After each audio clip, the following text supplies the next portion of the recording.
So today we're going to show you how to use the 500 megahertz NMR on the first floor. So whenever you're ready to acquire your NMR for the time that you've scheduled, you're going to come into the NMR room and bring in your sample, of course, wearing gloves. You're going to sit down at this computer. The keyboard and everything should have already been washed by your TA or disinfected with isopropyl alcohol. So you're going to sit your sample in the sample holder, and we're going to log into the computer. So right now, it should be like this. You can see that it says Hammond. We're going to switch the user because we're not in the Hammond lab. And it's going to take you to this screen. And you're going to find Chem Labs. Okay, once you find Chem Labs, you're going to enter the password, which is NMR for me. The number 4, not the letters FOR. Then you're going to hit login. It's going to take a second. Okay, and then you're going to open up the VNMRJ software. That's the software we use to acquire Spectra. So once the software loads, we're going to have to log in once again. So you're going to go to Operator, and you're going to switch it from Chem Labs to Chem 527. And then there is no password, so you can just hit OK. Alright, once you've done that, whoever last used it, you don't want to have their same files, so you want to hit New Study. That's just going to set up a place for you to put your stuff. And you're going to enter your sample name. So for today, I'm just going to call my sample organic, and then I'm going to put my name on there so it's easy to identify. Organic _ Nick. And then you're going to choose the solvent. So most of the time we'll be using CDCl3. However, if you need to change it, you can. So it's okay, so once you've selected your solvent, today we're doing CDCl3, you then want to make sure that the shim box is checked and that the lock is set to yes. Then once you've done that, you can go look at the temperature, which is under spin temp. You're going to left click there. And we can see that the current temperature is 25.4 degrees. If you want to change it to whatever temperature that you actually want to run your experiment at, you can type in whatever number. Say we want to run it at 25, you type in 25, and then you hit regulate temp. And then it should take a minute or two to get to that temperature. Okay, once you've done that, you can go back to sample info. You can then select what experiment you want to run. So today we're just going to acquire a proton spectrum. Most times that's what you're going to be using. So it's up here under experiment selector. You just click on the proton box. And you can see down here that you're set to run a proton experiment. So once you have selected your experiment, you need to then actually prepare your sample. So you're going to take your sample tube and you're going to carefully insert it into here. Do it slowly, otherwise you might accidentally break the NMR tube. Alright, and then you're going to take this, which should be sitting near the computer, and you're going to place the NMR tube holder into there. Okay, you can now see your tube down here. What you want to do is you want to press it down all the way. And this part really matters depending on how much solvent you actually have. If you have enough solvent that it's already like all the way above here, it's above where you can see, then you don't have to move your NMR tube at all. However, if you have like less solvent and it's somewhere down here, you want to line it up so that you have the same amount of solvent above and below that middle black line. So we have plenty of solvent today, so I can just push it all the way to the bottom. Then once you've done that, you're going to go onto the software and hit the eject button.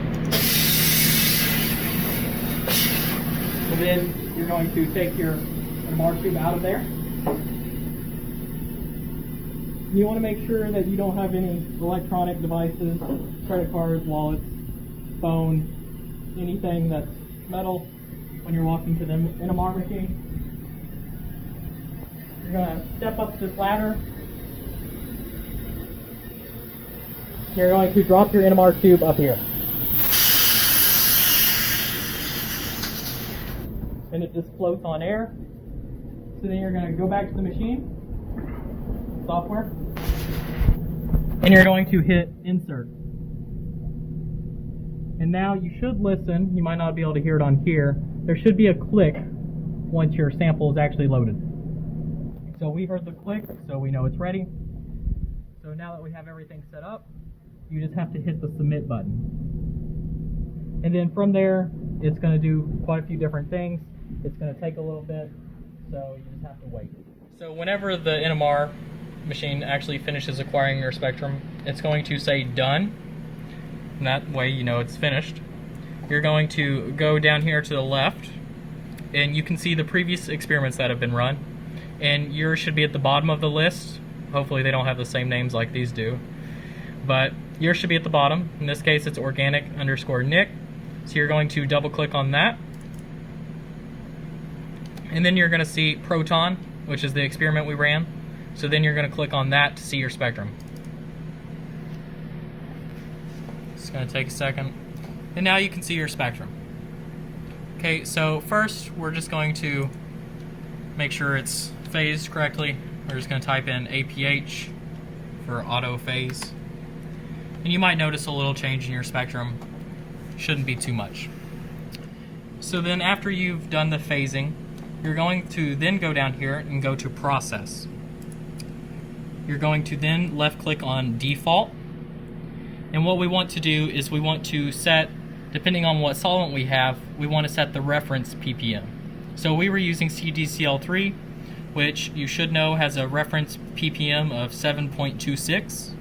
So you're going to move your cursor to the peak that it should correspond to, which is this one right here. So you're just going to left click on that peak. And then you're going to go down here under the reference area, and it says reference cursor to, and we're going to type in 7.26. Okay, and then you're going to then click the bisolvent box. Just to make sure you can go back to this box and hit enter. And it should correct for your solvent. So then once you have finished that, you can then go to integration. So I'm just going to click on the integration tab. And then over here on the right side of your screen, you should see this little box has two little integral symbols. And if you hover over it, it should say show integral regions. We're going to left click that. And it's already integrated for you, but it doesn't always do the best job. So sometimes it's best just to go ahead and do it manually. So we're going to go down here under the set integral regions and type in, and hit the clear integrals box. So that's going to get rid of the integration. You're then going to use the middle mouse wheel, and scroll down on it to get a flat line. You can see flat line there. Okay? Then we are going to click this little one that has an integral with a pair of scissors. You're going to left click that. Then for each of your peaks, you're going to left click on the left side of the peak and left click on the right side of the peak that you want to integrate. So I'm going to click right here on the left side of my peak, left click over here on the right side. You just need to be pretty close. You don't have to be super accurate and take a while to do it. So left side, right side, left side, right side, left side, right side, and then this little tiny peak, left side, right side. Once you've cut out your peaks, you then want to set the integration values. So you're going to go up to this top box, you're going to left click on it once, and it's just going to bring up the cursor. You are then going to choose a peak that you know how many protons it corresponds to. So this is why you should already know a little bit about your products. In this case, I know that this is an aldehyde, so this peak over here at 10 ppm corresponds to the aldehyde proton. So I'm going to left click on this peak, and that should bring my cursor to it. Then going to go to the set integral area, And because this corresponds to 1 proton, I'm just going to type in 1, and this is a single peak, and then you're going to hit the set integral value. So now it's going to set the rest of these, and it's going to integrate them respectively to that value. So then you can go over here on the right side, and you should see a place where you can display the integral values. And now you can see here, this one that I'm at is at 1. You have one that's 2.42, 2.39, and so forth. You can also go over here and hit a tab to show the peak values. Now what you notice here is that there's lots of different peak values for places that you probably wouldn't even consider peaks. So what we want to do is change the threshold. And that is this button right here, has 2 little hills and a line going sideways. You can see this red line, that is the threshold. So we're going to want to move it by just left clicking and dragging it to where we want. So in this case, we just want to get that peak, that peak, that peak, that peak, and that peak.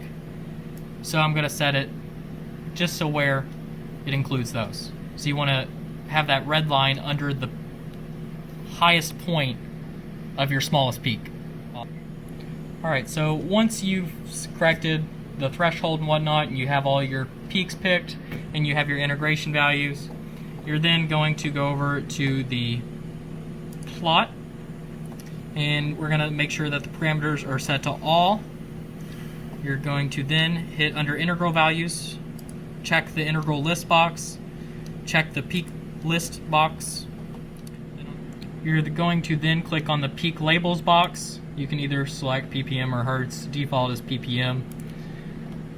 You can then select the integral values box. Okay, and then once you've done that, probably going to set it to print double-sided. You're going to then hit preview. And it's going to bring this up here.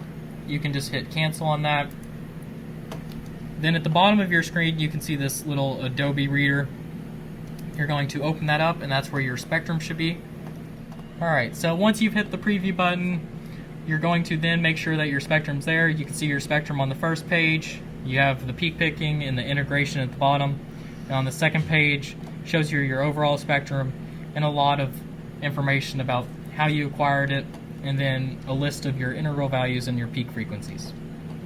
So once you've checked that over, everything looks good, you're going to hit the print button.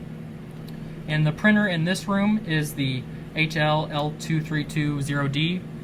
The other printer is actually in the 700 NMR room. So we're going to use the printer in this room. You are then, before you hit print, going to make sure that the printer is actually on. So it should have a green light saying that it's powered up. This one does not, so we have to hit the power button.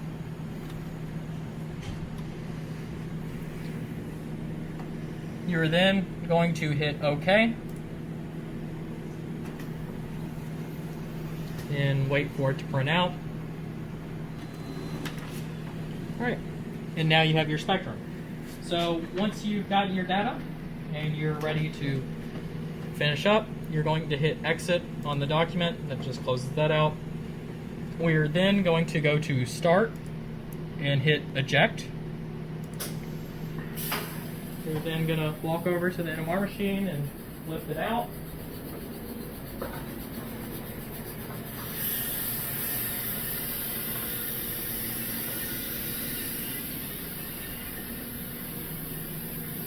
Okay, then you're going to hit the insert button. Then you're going to take your NMR tube out of the holder. Just place it to the side for the moment. You then need to hit quit or type exit and then hit enter. That's going to close out of the VNMRJ. You then need to hit log out. Now, if this is in the middle of the lab session, you can just leave it logged in during our lab time so that the next person can just open it up. So you would hit the green walking person and hit log out.